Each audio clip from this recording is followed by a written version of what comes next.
তেহরানের আকাশে সেই রাত কোনো চাঁদ ছিল না, কিন্তু ছিল অদৃশ্য কিছু প্রতিশোধের শপথ, রক্তক্ষরণের হিসাব আর আকাশ চিরে আসা নতুন এক যুগের ঘোষণা।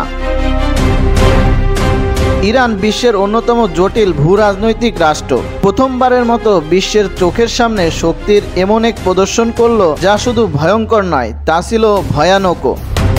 বছরের পর বছর ধরে ইরানি ক্ষেপণাস্ত্রগুলো সর্বোচ্চ ওয়ারহেডের সীমা ছিল 1800 কিলোগ্রামের মধ্যে, কিন্তু এখন 2 টনের ভয়ঙ্কর ওয়ারহেড নিয়ে পরীক্ষিত একটি ব্যালিস্টিক ক্ষেপণাস্ত্র বাস্তব যুদ্ধক্ষেত্রে নিক্ষেপ করেছে ইরান। এটি ছিল খোররাম শাহর 4, যার ডাকনাম খাইবার। একটি এমন দূরপাল্লার ক্ষেপণাস্ত্র যা 2000 কিলোমিটার দূরের লক্ষ্যবস্তুকে আঘাত আনতে পারে। এই ক্ষেপণাস্ত্র এতটাই ধ্বংসাত্মক যে এর মাথায় থাকা 4 মিটার দৈর্ঘ্যের ওয়ারহেড 1 টনের বেশি বিস্ফোরক বহন করতে পারে। আর বায়ুমণ্ডলে এর গতি ম্যাক 8 এবং বায়ুমণ্ডলের বাইরে ম্যাক 16। বায়ুমণ্ডলে ঢোকার পর এটি নির্দেশনা ব্যবহার বন্ধ করে দেয়, যাতে শত্রুর ইলেকট্রনিক যুদ্ধ ব্যবস্থা সম্পূর্ণ ব্যর্থ হয়। ইরান দাবি করছে তারা এমন এক ক্ষেপণাস্ত্রের প্রযুক্তির অধিকারী যা শত্রুর প্রতিরক্ষা ব্যূহ ভেদ করে 80টি লক্ষ্যবস্তু একসাথে ধ্বংস করতে পারে। তারপর যা ঘটল তা যেন কোনো কল্পকাহিনী নয়, বাস্তবের ভয়ানক অধ্যায়। শুক্রবার রাত 3টার দিকে ইরান চালায় ব্যালিস্টিক ক্ষেপণাস্ত্রের বর্ষণ এবং লক্ষ্যবস্তু ছিল ইসরায়েল। তেল আবিব, রামাত গান, হাইফা এমনকি জেরুজালেমের কাছেও বিস্ফোরণের শব্দ শোনা যায়।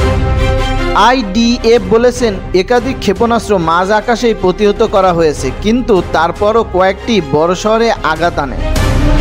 টাইমস অফ ইসরায়েলে জানিয়েছে অন্তত 80 জন আহত এবং 3 জন নিহত, যার মধ্যে একজন ছিল একটি বহুতল ভবনের নিচে চাপা পড়ে যাওয়া বেসামরিক নাগরিক।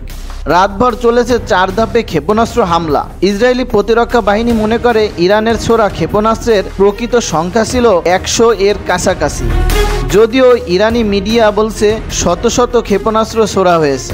এই হামলার পরে ইসরায়েল পারমাণবিক হামলার হুমকি দিয়েছে। অন্যদিকে ইরান জানিয়েছে যে দেশ থেকে ইরানের হামলা হবে সেখানে আবার পরমাণুর আঘাত আসবে, সেটা যুক্তরাষ্ট্র হোক কিংবা তার মিত্র। বিশ্বজুড়ে যেন একটা পারমাণবিক সংকেত পাঠানো হচ্ছে। এই যুদ্ধ আর শুধু ইরান ইসরায়েলের মধ্যে নেই, এই যুদ্ধ ধীরে ধীরে রূপ নিচ্ছে বিশ্বযুদ্ধে। শুধু সৈন্য দিয়ে নয়, তথ্য প্রযুক্তি ও পরমাণু শক্তির লড়াই। ইরান ঘোষণা করেছে হরমুজ প্রণালীতে সব জাহাজ চলাচল বন্ধ। এর মানে বিশ্বের সবচেয়ে গুরুত্বপূর্ণ তেল রুট এখন বন্ধ, অর্থাৎ বিশ্বজুড়ে তেলের দাম বেড়ে যাবে, যা সরাসরি প্রভাব ফেলবে বিশ্বের অর্থনীতিতে।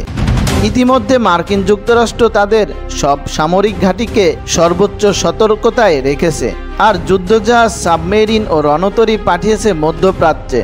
তবে সবচেয়ে বিস্ময়কর তথ্য এসেছে রাশিয়া, চীন, উত্তর কোরিয়া এবং পাকিস্তানের পক্ষ থেকে। এই দেশগুলো ইরানের পাশে দাঁড়ানোর ঘোষণা দিয়েছে। উত্তর কোরিয়া সরাসরি সামরিক সহায়তা দেবে বলেছে। এমনকি ইরান F-35 যুদ্ধবিমান ভূপাতিত করে তার নারী পাইলটকে গ্রেপ্তার করেছে, যা ইতিহাসে প্রথমবারের মতন ঘটল। আর সবচেয়ে নাটকীয় ঘটনা, ইসরায়েলের প্রধানমন্ত্রী বেনিয়ামিন নেতানিয়াহু গোপনে গ্রিসে পালিয়েছেন। এখন প্রশ্ন হলো, এই যুদ্ধ থামবে কোথায়? না থামলে কি আমরা এক পরমাণুর বিশ্বযুদ্ধের দোরগোড়ায় দাঁড়িয়ে আছি? ইরান হুঁশিয়ার করে বলেছে, যুদ্ধ যদি গায়ে লাগে আমরা পরীক্ষামূলক পরমাণু বোমা ছুড়তেও দ্বিধা করব না। বিশ্ববাসী নিঃশ্বাস আটকে বসে আছে। এই যুদ্ধ শুধু রক্ত, আগুন, মিসাইল আর প্রযুক্তির যুদ্ধ নয়, এটা এক নিউ ওয়ার্ল্ড অর্ডার এর জন্ম, যেখানে মুসলিম বিশ্ব, পশ্চিমা জোট আর পরাশক্তিগুলো মুখোমুখি দাঁড়িয়ে গেছে।